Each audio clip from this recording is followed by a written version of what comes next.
힘들었습니다. 특히 가격이 급등했거나 시세 15억 원을 넘는 고가 단독주택에 초점을 맞췄습니다. 올해 22만 표준 단독주택 공시가격 인상률은 예년을 뛰어넘는 서울 18%, 전국 9%입니다. 하지만 급격한 인상을 우려하는 목소리도 있습니다. 공시가격만큼 오르는 세금과 건보료 등이 부담이란 겁니다.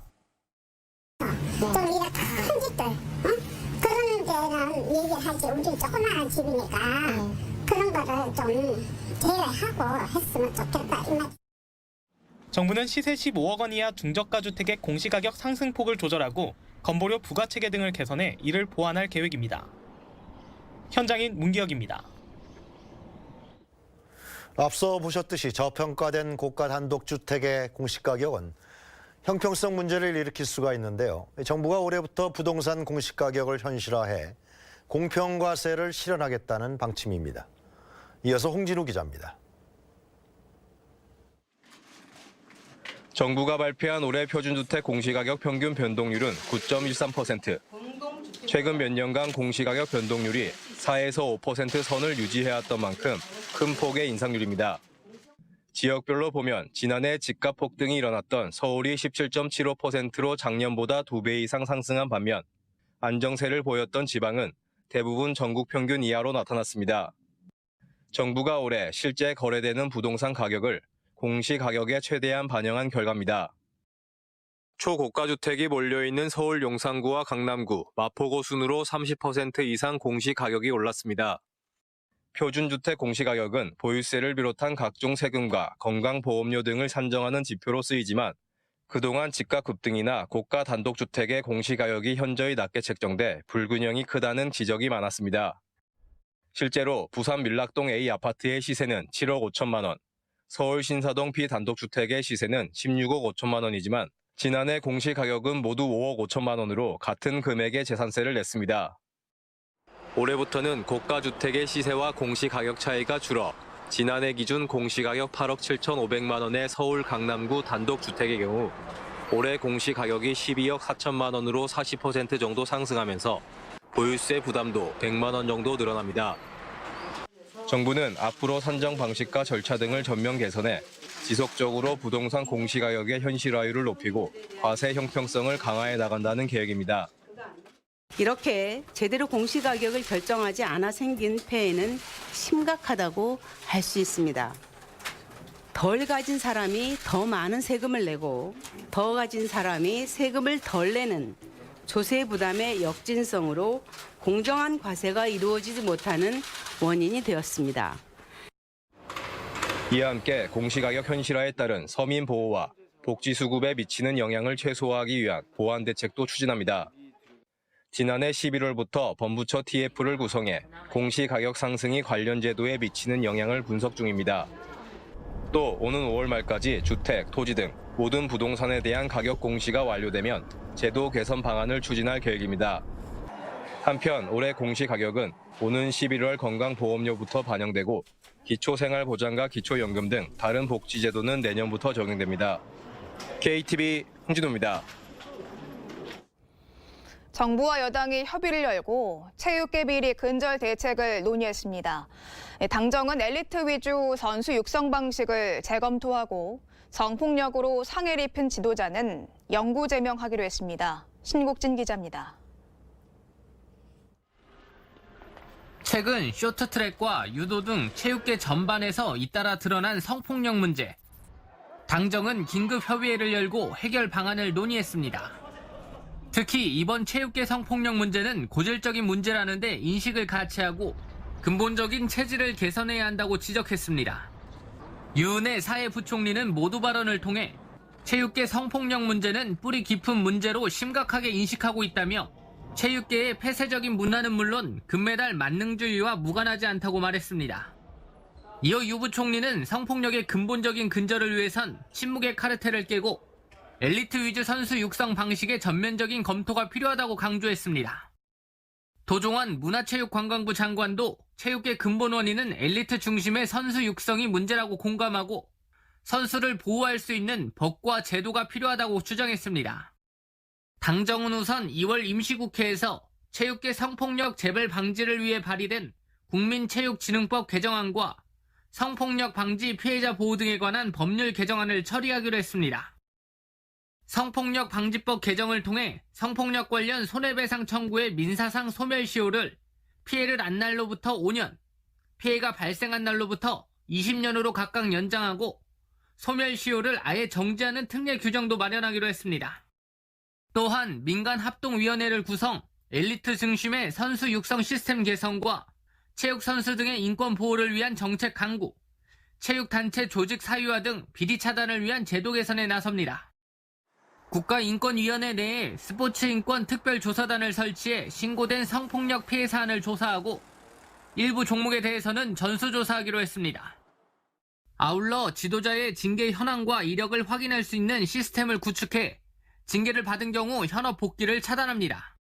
이외에도 체육단체 자체 규정을 개선, 피해자에 대한 2차 가해를 처벌하는 규정도 마련하기로 했습니다. KTV 신국진입니다.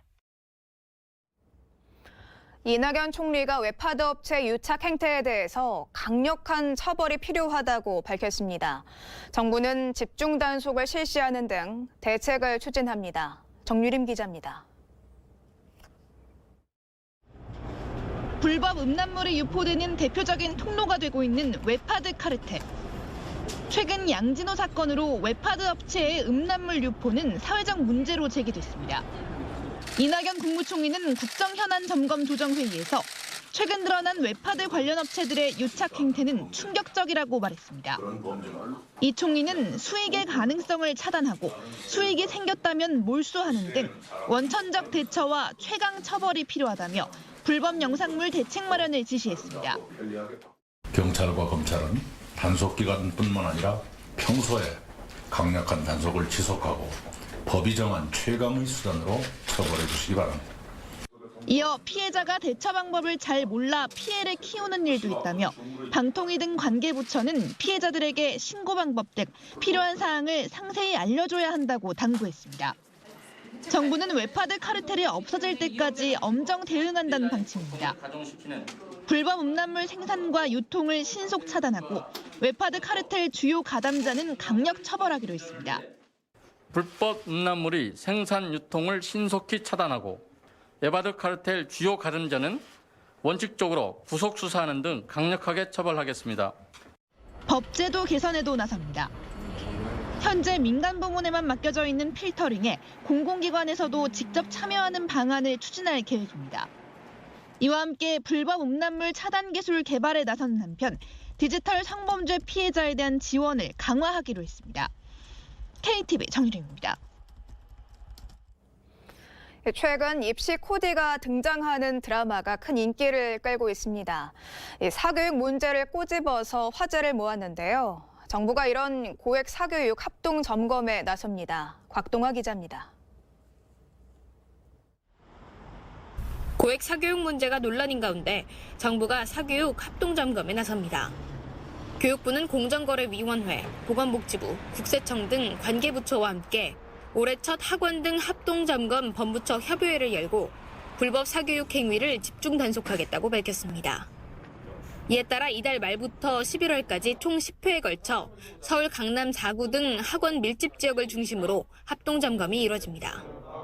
사교육 수요가 증가하는 신학기와 방학, 명절 전후, 또 대입 전형 기간 등의 맞춤형 집중점검이 예고됐습니다. 겨울방학부터 신학기를 맞이하는 1월에서 3월까지는 학부모들의 불안한 심리를 이용해 선행학습을 유도하는 학원을 중심으로 단속이 이뤄집니다. 4월에는 코딩 학원을 집중 단속하고 5, 6월에는 유아를 대상으로 한 외국어, 예능 고액 학원을 점검합니다.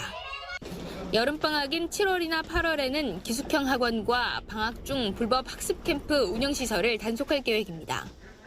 9월부터 11월까지는 수시, 정시 대비 고액 입시 학원이 집중 단속 대상입니다. 일제 점검 결과 적발된 불법 학원 명단은 국세청으로 통보되고 탈세 혐의가 확인되는 경우 세금을 추징할 계획입니다. 학원법을 어긴 경우 행정처분이 내려지고 과태료가 부과됩니다. 300만 원 이하의 과태료를 부과할 수 있도록 되어 있고요. 성범죄하고 아동학대 범죄 전력 조회를 안 했을 경우에는 두 개 합해서 550만 원을 부과하도록 되어 있습니다. 정부는 불법 사교육 행위에 엄정 대처하되 공교육 내실화에도 힘쓸 방침입니다. KTV 곽동아입니다. 국민연금의 스튜어드십 코드 적용 논란과 관련해서 청와대는 공정한 기준에 따라 주주권을 행사할 것이라고 밝혔습니다. 김의겸 청와대 대변인은 기금운영위원회에서 논의 결정할 사항이라며 이같이 설명했습니다. 김 대변인은 스튜어드십 코드 행사의 전제 조건으로 대기업의 중대한 탈위법 행위를 언급했다며 투명하고 공정한 기준과 절차에 따라 주주권을 행사하겠다고 덧붙였습니다. 문재인 대통령은 선거 참여를 높이기 위해 재외국민 투표를 개선하고 등록을 쉽게 하며 투표소를 확대하는 방안 등을 검토해달라고 밝혔습니다. 문 대통령은 오늘 오후 청와대에서 조혜주 신임 중앙선거관리위원회 위원에게 임명장을 수여하며 지방선거 등에서 투표율이 낮은 것은 후보에 대한 정보가 부족해 생긴 일이라며 이같이 말했습니다. 김의겸 청와대 대변인은 문 대통령이 헌법과 법률이 정한 절차를 준수하고 선관위 공백을 최소화하기 위해 조혜주 후보자를 임명했다고 설명했습니다. 한국은행이 올해와 내년 성장률을 2.6%로 전망했습니다. 기준금리는 연 1.75%로 동결됐습니다. 최영은 기자입니다. 한국은행이 금융통화위원회를 열고 기준금리 연 1.75%를 유지하는 것으로 결정했습니다. 지난해 11월 인상 후 얼마 지나지 않았고 경기 둔화 흐름을 고려한 것으로 분석됩니다. 또 세계 경제의 불확실성이 다소 줄고 있지만 영향을 지켜봐야 할 것이라는 게 한국은행의 설명입니다. 지난해 11월 통화정책 방향 결정회의 이후의 대외 여건을 보면 세계 경제는 그간의 양호한 성장 흐름이 다소 약화되는 모습입니다. 올해와 내년 경제 성장률은 기존 2.7%보다 0.1%포인트 낮은 2.6%로 전망했습니다. 한국은행은 글로벌 무역 분쟁 심화와 주요국 경기 둔화로 인한 글로벌 성장세 약화 등을 반영했다고 설명했습니다.